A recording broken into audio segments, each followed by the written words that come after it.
Just a quick word about the Banyuk Institute.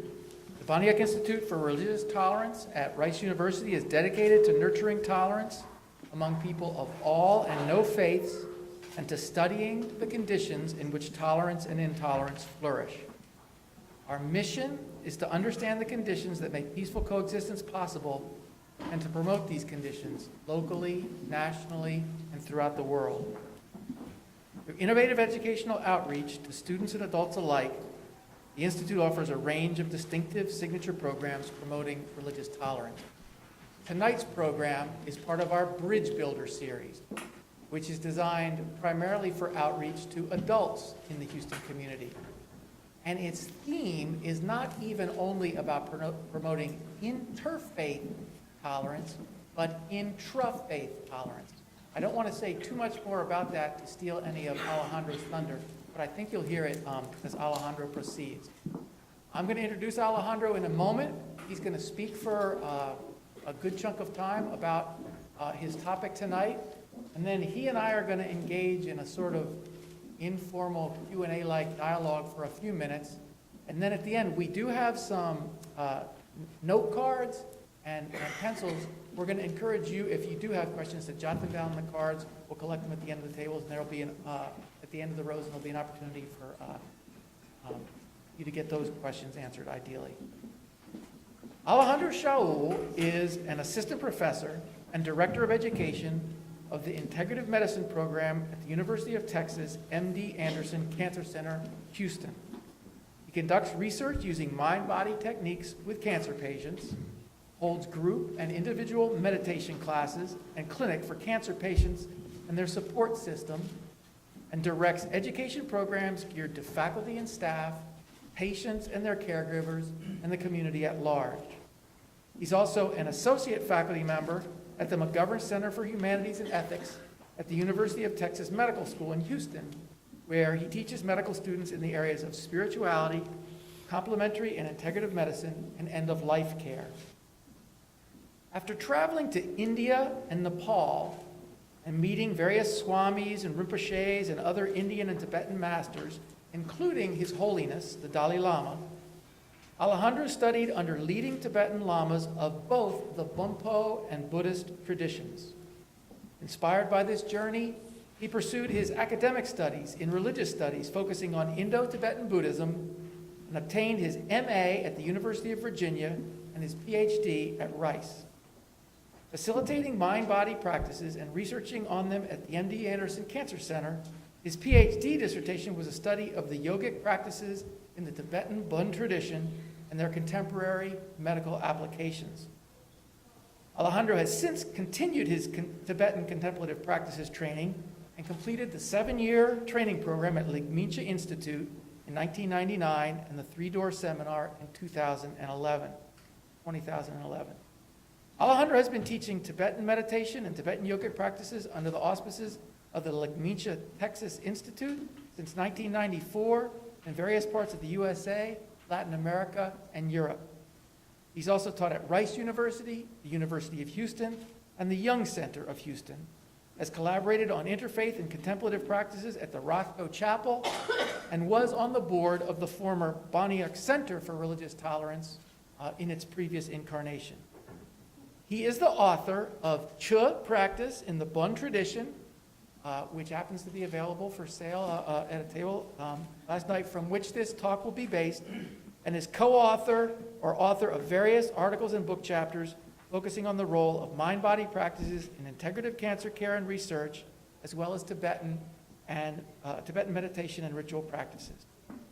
Welcome, Alejandro, and thank you for sharing your work with us on a Tibetan way toward religious understanding tonight.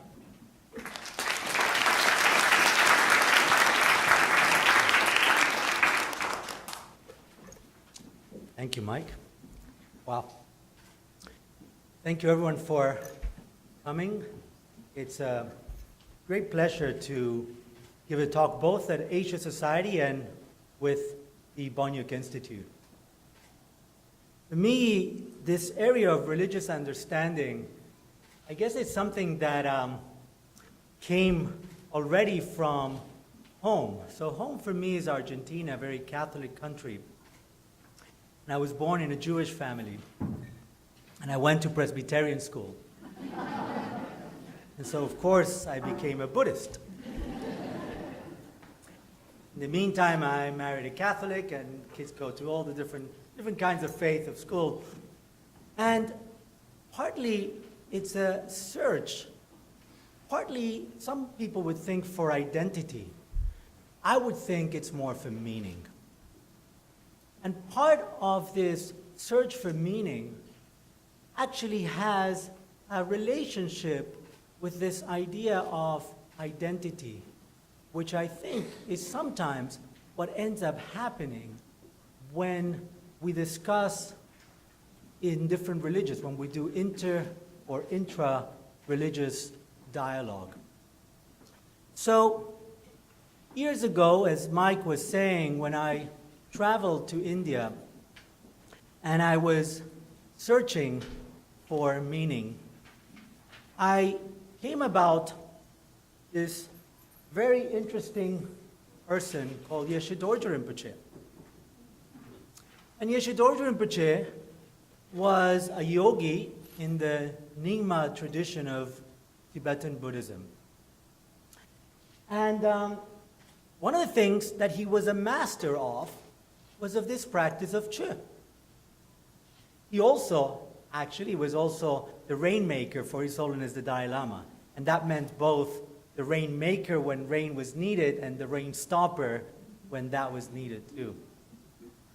I actually tried to learn that practice, and I want to tell you about outcomes. But this practice of Chöd, one of the things that really inspired me from the beginning was actually more the external part, which was the aspect of the melody, the aspect of the chanting and the different instruments. And as you can see, he has a drum, and this is and I'll talk a lot about this, is a thigh bone trumpet. And then there's also a bell, and partly it's a very nice melodic practice. But when I started understanding more on the meaning, it was actually much more deeper than what I ever expected. And it's interesting because part of it was about cutting through the identity that you think you have. So how can that be attractive? So one of the things I learned about this practice is that even though you start by doing it in a place like a monastery, where I met Yeshe Dorje Rinpoche, or sometimes yogis would do them in caves, but actually part of the practice is to overcome fear. What they call Nyen Salam in Tibetan, to go through the path of fear. And as you confront fear, is kind of get over that, overcome that limitation of fear. And the way that you do that is by visualizing that you cut your body. Again, I remember when I finally published this book, and this was the photo in the cover, which actually was taken by one of my teachers that I'll mention in a moment, Tenzin Wangyal Rinpoche. My sister told me, that's an awful cover. And partly is, well, she actually almost used this word in Spanish, it's like terrifying. And I said, that's exactly the point. The practice is supposed to terrify, so it connects you to that aspect of fear, because that's one of the aspects that allows you to get into that part of yourself and be defensive. And then, from there, how do you open up? So, the way that Tibetans figure out was that in this practice, what they do is they visualize that they come out of the body, and then whatever is left, that corpse, they chop it. And as they chop it, then they feel that they can cut what they call the kapala, or the top of the head, and that becomes the cauldron for all the pieces of the body to be cooked. So, as that is happening, what you then visualize is that you offer this. This becomes a banquet or a feast. And who are the partakers of the feast? So there's all these different beings that are partakers of the feast. So first of all, of course, the enlightened beings. And so what you do is you visualize that this becomes this nectar that when you offer it to the enlightened beings are very happy that you're able to cut that identity, or what sometimes we call our ego, in that way, and therefore offer it without any attachment, without any limitation. And then also, we offer it to different other beings, to people that we call, or beings that we call protectors, but also to everyone who we feel we have some debt, kind of karmic debt. And so we offer it, and in a way, it's a way of paying our debts. And as you pay all your debts, you feel like, this is very relaxing. Now I don't know anything. I'm very open, and I can stay in that open state of mind. So while you're doing this practice, you're doing this visualization, and your meditation focuses in how slowly, as you do all these offerings, you're cutting through not only the body, but all the limitations that the body imposes. So why do they choose the body? Because the body is, in a way, that locus of the place where we feel our identity. Many times we say, this is me. And so by cutting, the way that we identify to that me is what allows us to go a little beyond that. What was interesting, though, that when I first started practicing this, as I said, I was really more focused at the beginning on trying to learn the drum, trying to learn the melody, and then slowly learning more and more about the meaning. And it was when I came back from India, and I came first to Argentina, I met another teacher, Namkhai Norbu Rinpoche. And interesting enough, Namkhai Norbu Rinpoche was also a Chopa, also practiced this practice of Chӧd. What was interesting, though, that I didn't know then, is that that practice was different from the one I learned. And what Norbu Rinpoche taught me was that actually there's many different texts from this one practice. Furthermore, that actually many of the practices that we do in the Tibetan tradition have many different texts, many different lineages, and the interesting part is that some people coincide and they are friendly in how they interact with that, and some are less friendly in how they interact with that.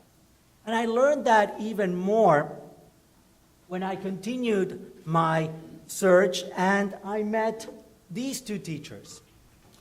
The one on your left is Lopon Tenzin Namdak. The one on your right is Tenzin Wangyal Rinpoche.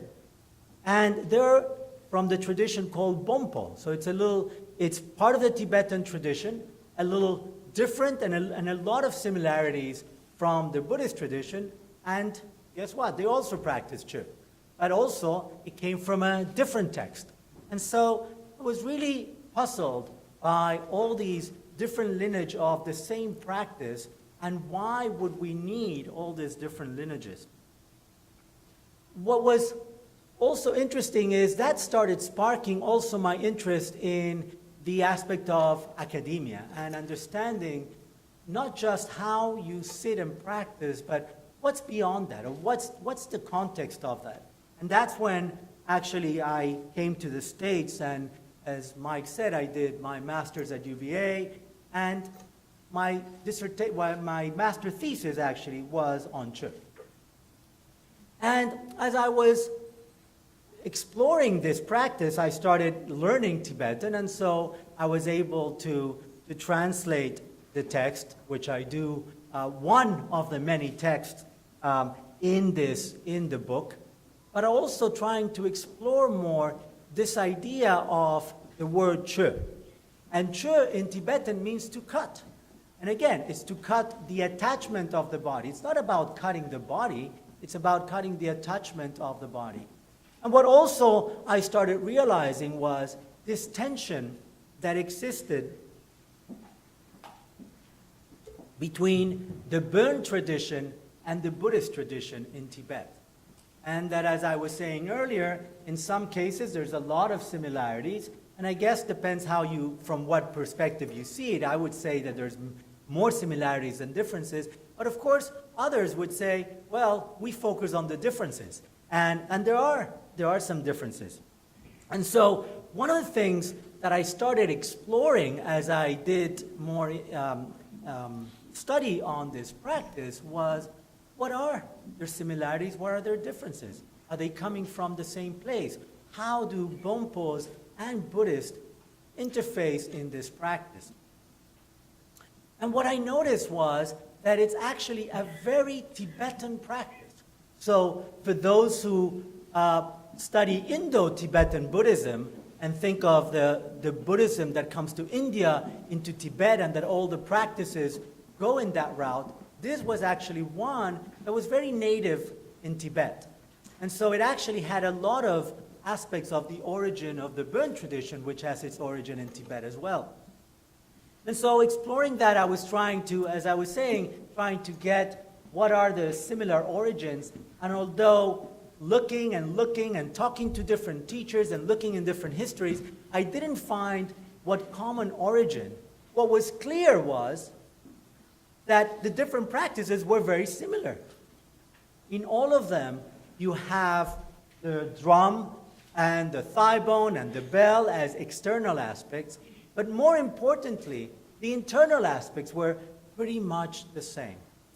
So you would have a meditation, most of the time seated, although there's also a dancing part of the practice, but you had a seated meditation where you focus and you connect internally with yourself and with all your teachers and all the enlightened beings, and then you proceed to do this practice of visualization and chopping up yourself.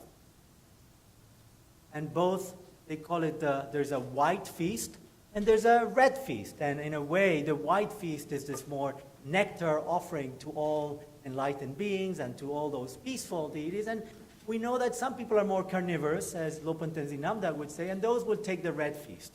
And so the red feast, actually the text would say, you know, I'm offering my bones and my flesh and my blood. And again, why are we talking about these kind of gruesome practices?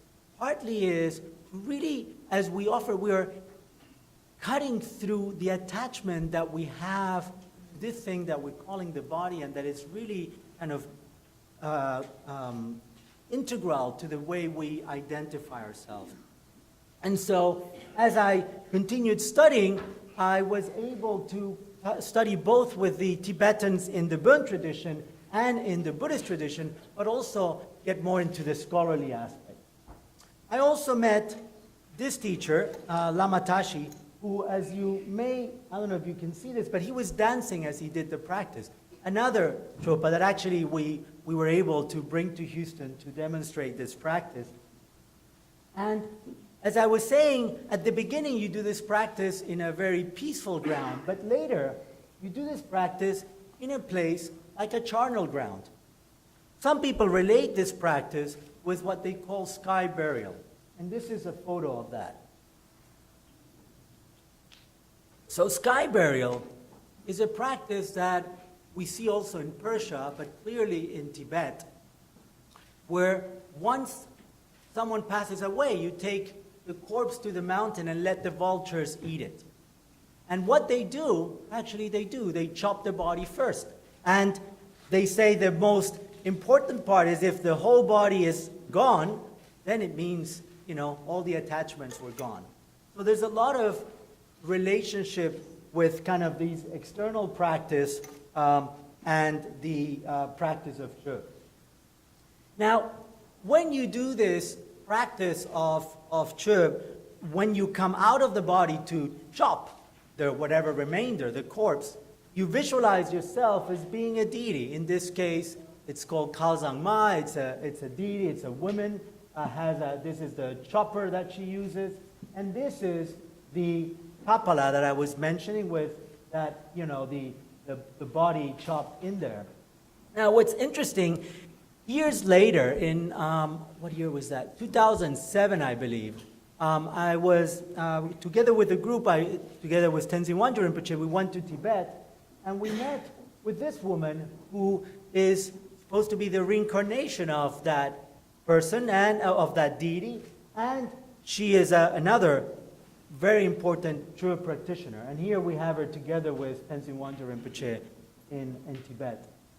And when they practice together, this is how they're practicing. And this is a group of nuns in that nunnery practicing the true practice within the monastery. And this is actually asking her to use the text. And one of the ways that they bless the text is that they put their thumb. And so, I ask her, please, can you put your thumb in my text as a way of blessing? And I also ask her to be in the book. So this is one way, again, connecting to the text, connecting to the practice. And sometimes I feel, well, there's a little bit of attachment there because I actually wanted that text to be blessed, and I still have it.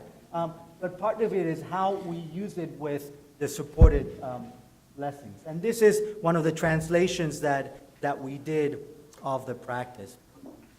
Now, in a more peaceful aspect of how you cut through these sectarian boundaries, and let me say one more thing that I think I didn't define well, which is this word of Chӧd, which means cutting. It's also what I decided to do in the book is to use it not just as the cutting of the ego, as just one, as an individual, but really the cutting of the sectarian boundaries, particularly between Bon and Buddhism. And so, knowing that there's different aspects of the practice, some people would think of all these more gruesome part as what they call the whole shamanic part of the practice. And clearly, at least within the Bon tradition, there's a whole area that we call the causal vehicles that include very similar aspects to shamanic practices. And then, of course, is more this aspects of what we call the sutra practices, or the practices of renunciation, of renouncing to those things that don't help us into the path. And in fact, much of these practices are also seen of kind of leaving the body, which is the gruesome part, and just connecting more to the internal aspect of the mind. And so there's also the aspect of Tantra, of transformation, and how we can transform our, on one hand, we can transform our emotions, for example, anger into love, but on the other hand, how we can transform, for example, this body that we're, this kind of matter part, into this nectar that satisfies even the enlightened beings. And then, of course, there's the Dzogchen practice, and these are 4 different aspects in the Tibetan philosophical traditions. And so Dzogchen is more of a leave it as it is, of being in that state of mind and letting things come and go. And in a way, what's interesting is that the true practice, both in the Bon and the Buddhist tradition, have all these qualities. So you can see them from any of these perspectives, and there they actually merge, because that aspect of limitations are not there anymore. So partly what I tried to do is I used Mikhail Bakhtin, who's a linguist, and actually interesting enough, when I was talking to Mike had done some studies on Bakhtin, and to use this kind of dialogic approach to see how it doesn't have to be one way, like the shamanic approach, or the other way, the sutric approach, which rejects the shamanic approach, but actually could be a mutual understanding without really having to hold one only view. And that's really what happens in the Dzogchen perspective. So as I was keep on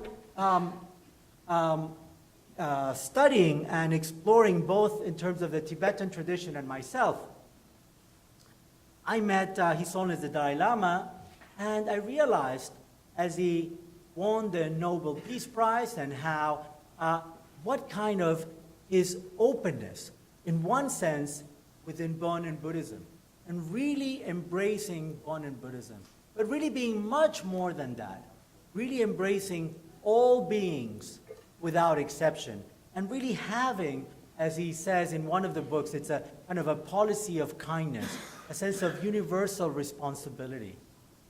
And as I was clicking not only to his message, to this person, it really kind of opened a sense of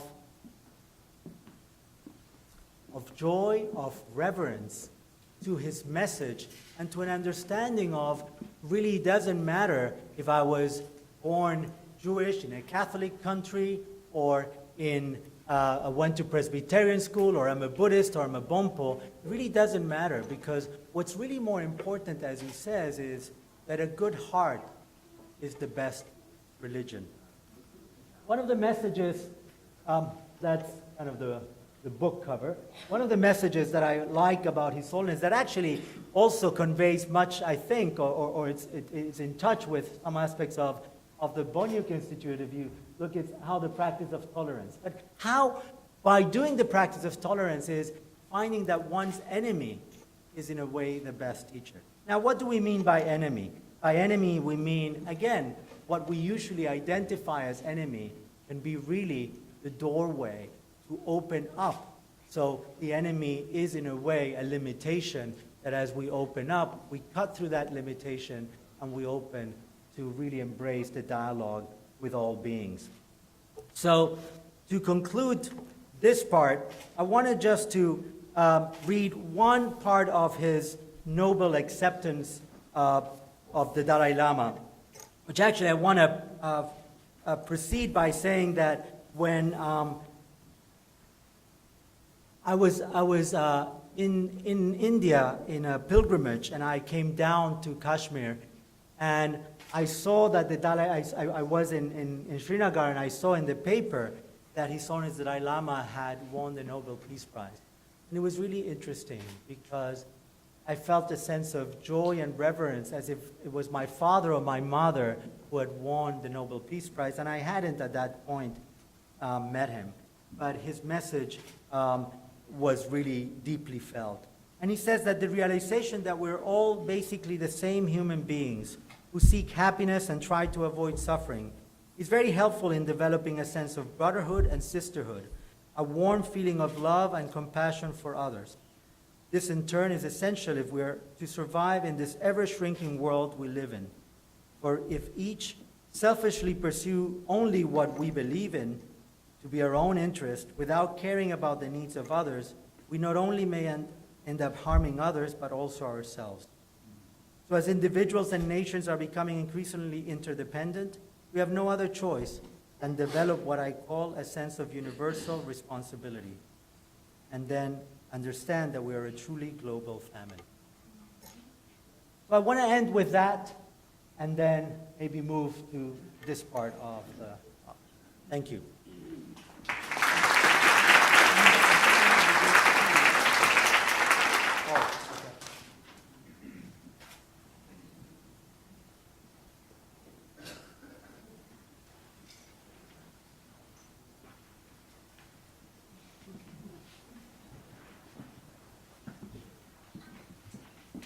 Hello? Yes, that's live. Hello? I have 2 or 3 thoughts that I would just like to prompt you with and hear a little response from. One is the expression that you quote a scholar in your book describing Bon as an especially funky practice. And I wonder if you could just elaborate on that for a second. What does he or she mean by funky? Yeah. First of all, he was referring to Chӧd. He was referring not to the Bon tradition, but I'm to... sorry, did I say Bon? Yeah. I meant Chӧd. So this scholar meant that it is kind of a weird practice. You know, a little bit like my sister when she saw the photo. I mean, externally, it looks like a very weird practice. And it's interesting that a lot of people get fear of that, but others actually get very attracted to that part of the practice, because once they understand the possibility of going and cutting through their own ego, although for some people it doesn't seem like an interesting recipe, it's a very profound practice. So he meant really by funky that it is kind of weird. It's not necessarily appealing if you have a buffet of practices. Is it fair to say that part of the funkiness is it's paradoxical a little bit, in the sense that there is liberation or altruism in doing something which might seem destructive or...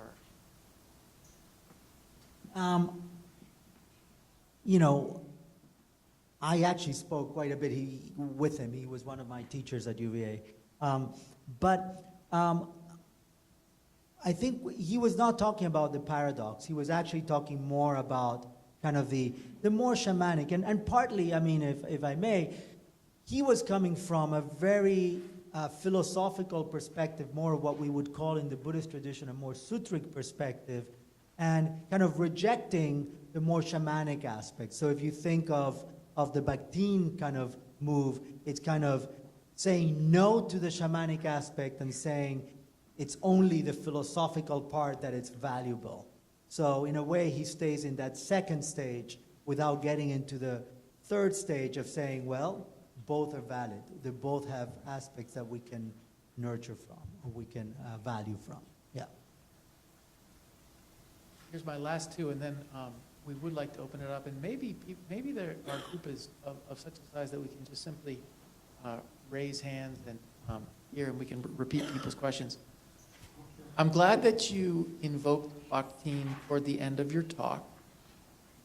Your book is subtitled A Dialogic Approach, Cutting Through Sectarian Boundaries.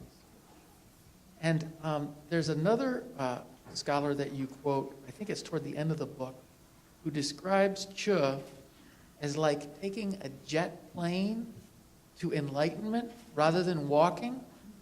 And I'm wondering is there any analog to Chö as taking a jet plane to cutting through sectarian boundaries, or to interfaith or intra-faith dialogue? Or is that perhaps inauthentic leap or connection to try to make?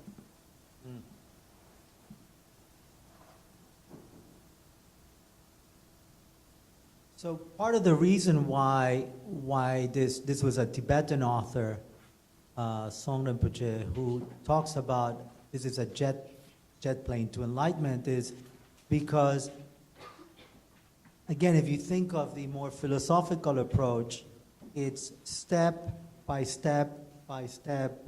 You go in this very gradual approach of learning. Whether this one is kind of cutting through all of that and just exposing you to it's just right there. Do you see it? Right? And so if you see it, then it's a jet plane to enlightenment. If you don't, then you'll keep on going.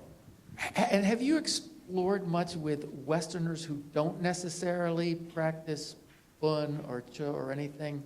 Have you what kind of responses have you gotten from Westerners when you discuss this practice? Well, in general, there's kind of two audiences that I usually talk to. One is the more scholars, and one is the practitioners. I actually had, in general, I get very good response from practitioners, especially because most of the practitioners that come when I talk about this is because they are already practicing. And what they find is that it enlightens part of their practice. In a way, maybe it's a shortcut, since they didn't have to do the whole academic part. They could get it in a short book. Of course, My wife would say that it has too many footnotes. So for a lay person, sometimes it's like, it gets a little intricate, and that's why I put them as endnotes, by the way. Now, in terms of the scholars, I think, again, Buddhist scholars find it interesting because there wasn't that much written in this practice, and especially not from the Bon tradition. So in general, I've gotten interesting reviews, including when I go into the kind of like American Academy of Religion, and there's people from other religions. They find it interesting, and some they find it kind of weird that sometimes would actually want to do this practice. So you do have some people saying, well, I'm glad I'm not in that tradition. Let's hear now. I'm curious what questions any audience members might have for Alejandro. I saw a hand go up toward the very back there. Yeah, no, you have a mic? Oh, that's terrific.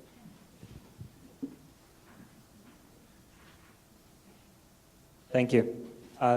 Noticing the slide behind you and thinking about how in Western history, though there's certainly been a long history of supporting peace and maybe even the idea of coexistence, the idealization of the word tolerance is very recent in Western history. So if you read Thoreau or even as late as Martin Luther King, you can hardly find a word about tolerance, although today it's the idealized buzzword that everyone is talking about. And I see that and I wonder if it has an older history in Eastern thought, and does that influence, is that the reason why it's now idealized in Western thought? Is that traveled, or was it that the Western idealization traveled eastward? Yeah, thank you.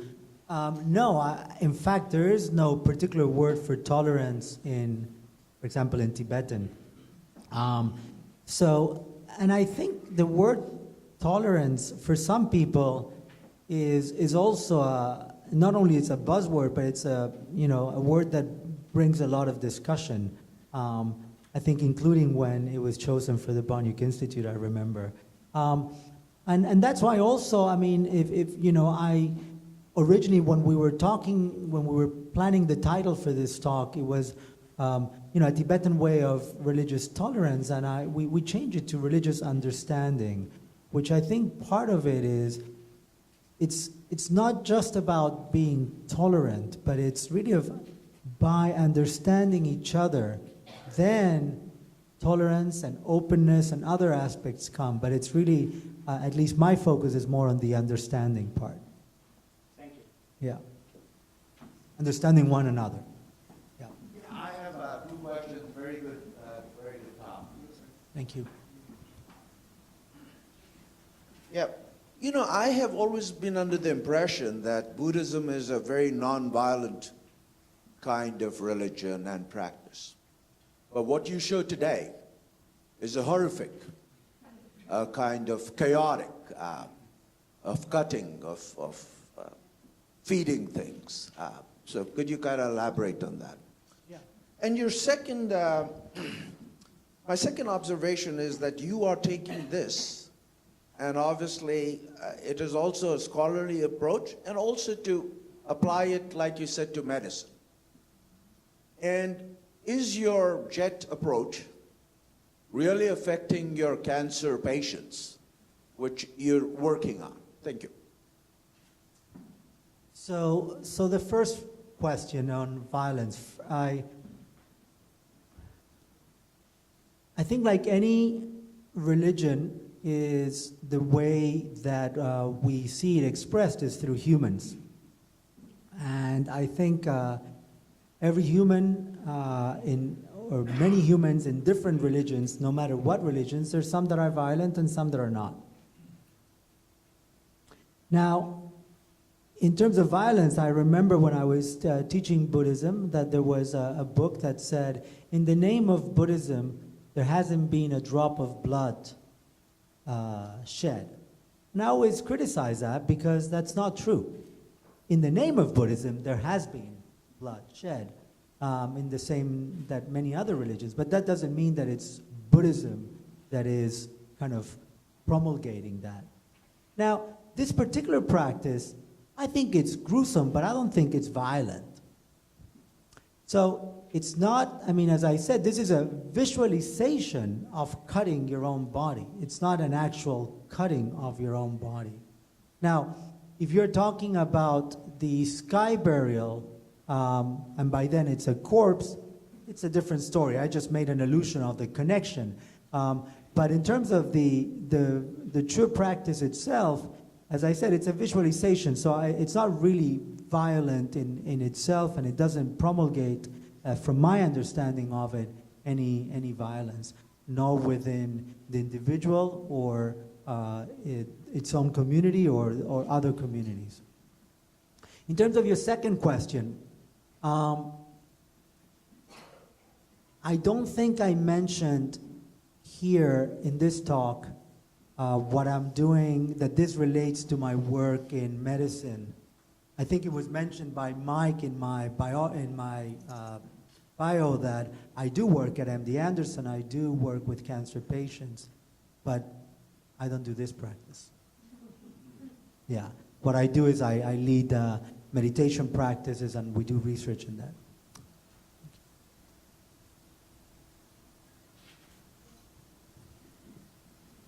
Yeah, I'd just like to ask you, since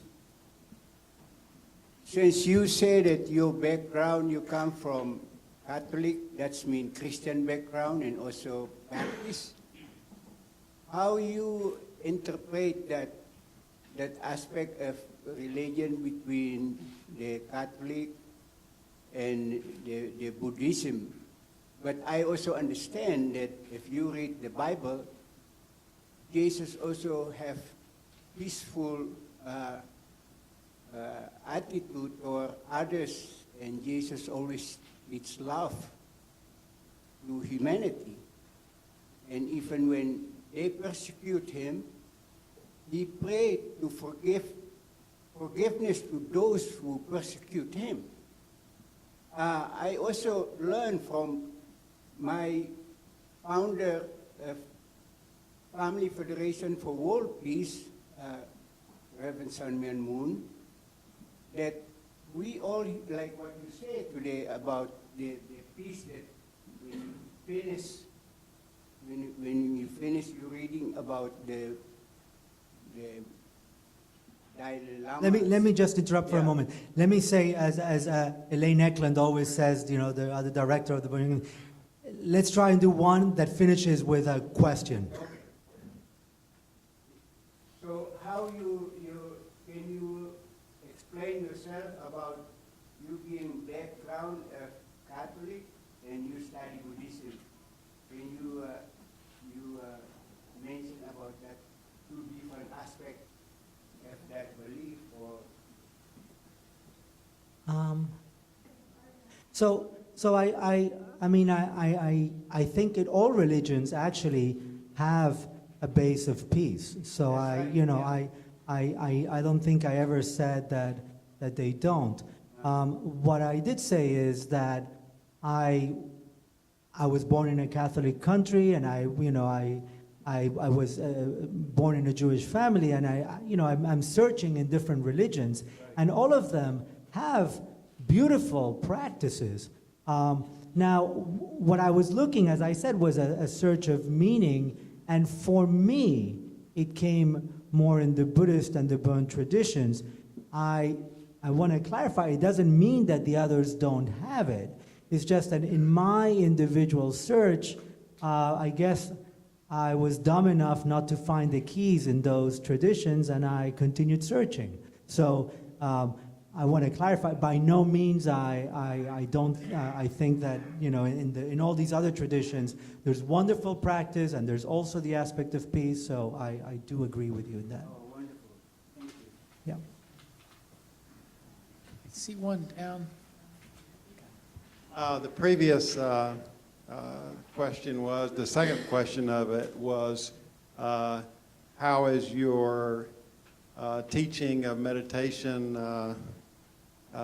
is it really curing people of cancer at MD Anderson? And hey, I want to respond to that. I started going to MD Anderson at 2005, and I saw the classes, and I signed up for these classes, and I was able to take a one-on-one with Alejandro of him teaching me how to meditate. And I had had so much trouble sleeping at night, and I was so stressed out, and I plotted my progression of my cancer with my stress, and the more stressful I would get, the more my cancer would go up, and then I would get on a project where no more stress and my cancer would come down. Went through a divorce and went sky high.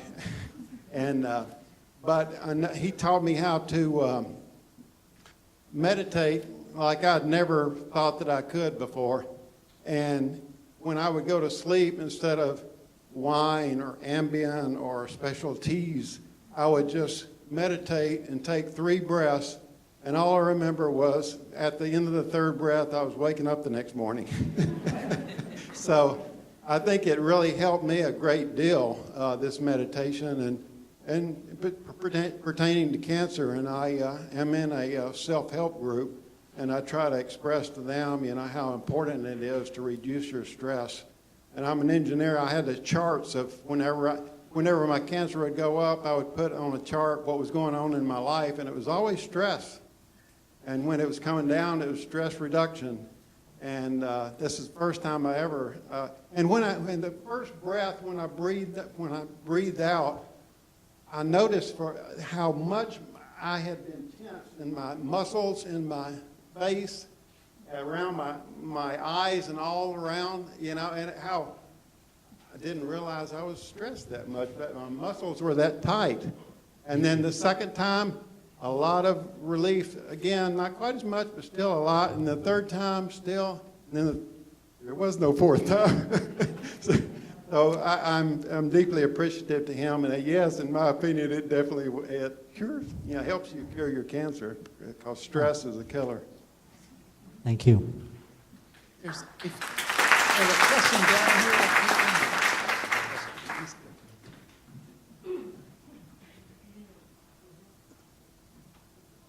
A couple of comments. One, as I'm sure you know, it was when Hindu materials were made available from the Germans at Harvard. And that's when Ralph Waldo Emerson and Thoreau were able to read and develop their idea of transcendentalism. The idea being that God is in everything, and particularly inside people.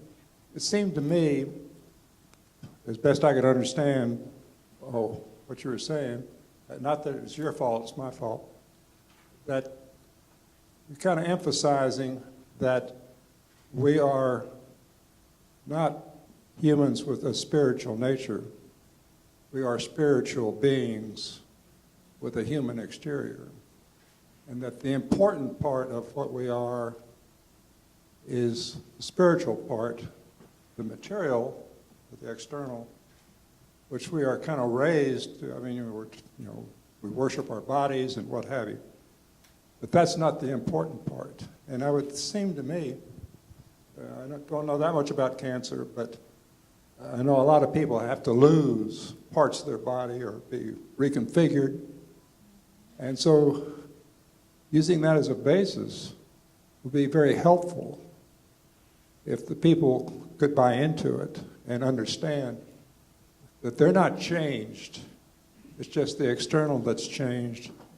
But in going through the process, the important interior part is maybe more fully developed. I have a question. I sponsor a young lady in Tibet, not in Tibet, in Nepal, who's from the lower class.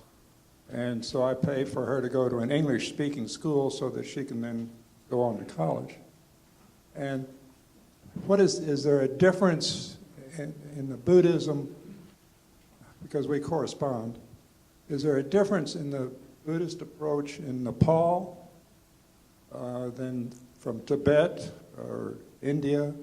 And if so, what might a couple of salient features be so that I either can discuss them or be aware of them in my correspondence?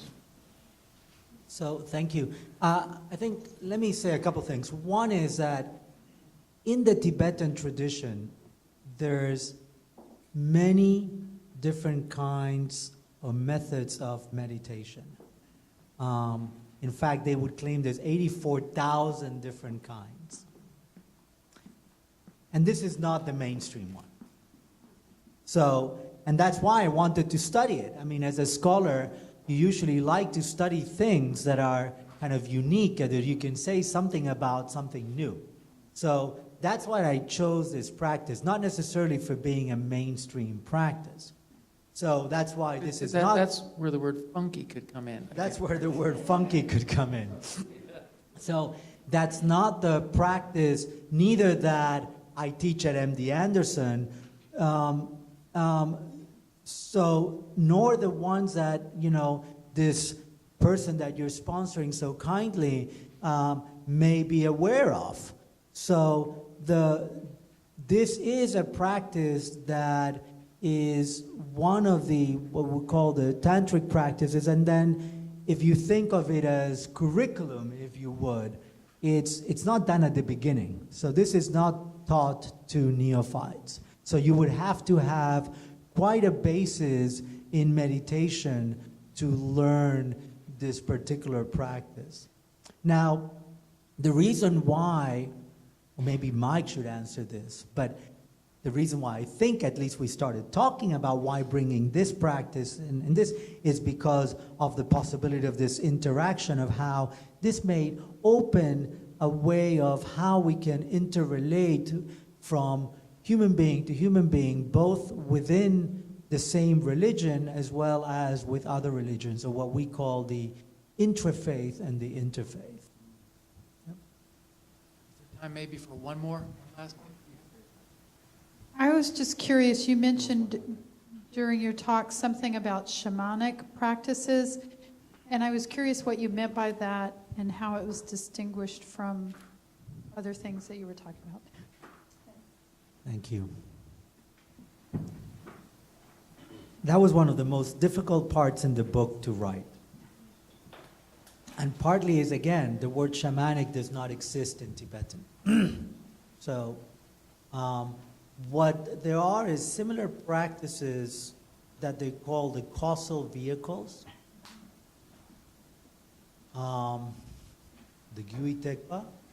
And basically what they are is practices that relate to, while for this lifetime, here and now, that allow us to be healthier and kind of better, what I would use now from a term that I'm using, and yeah, quality of life, as we can be then to practice more.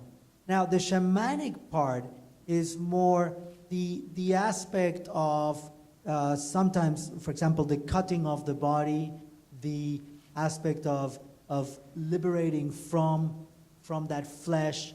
These aspects are things that we see in other shamanic traditions, and that's why there's parallels, and that's why I actually many times use shamanic with kind of scare quotes, as we call them, right? So I would be very cautious in how we interpret that, and if you get the book and you go to that part, you'll see how I had to really get dig my teeth in that whole area, and that was one of the parts that my advisor asked me to rewrite a couple of times. So. Well, thank you. Alejandro, are you willing to stick around a little bit in the lobby or elsewhere, Sure. like maybe even sign some books? Sure. Because I know there's a book sales table back there. There are also opportunities, I know, if you would like to sign up to be on either Asia Society Texas Center mailing lists, also Baniak Institute mailing lists.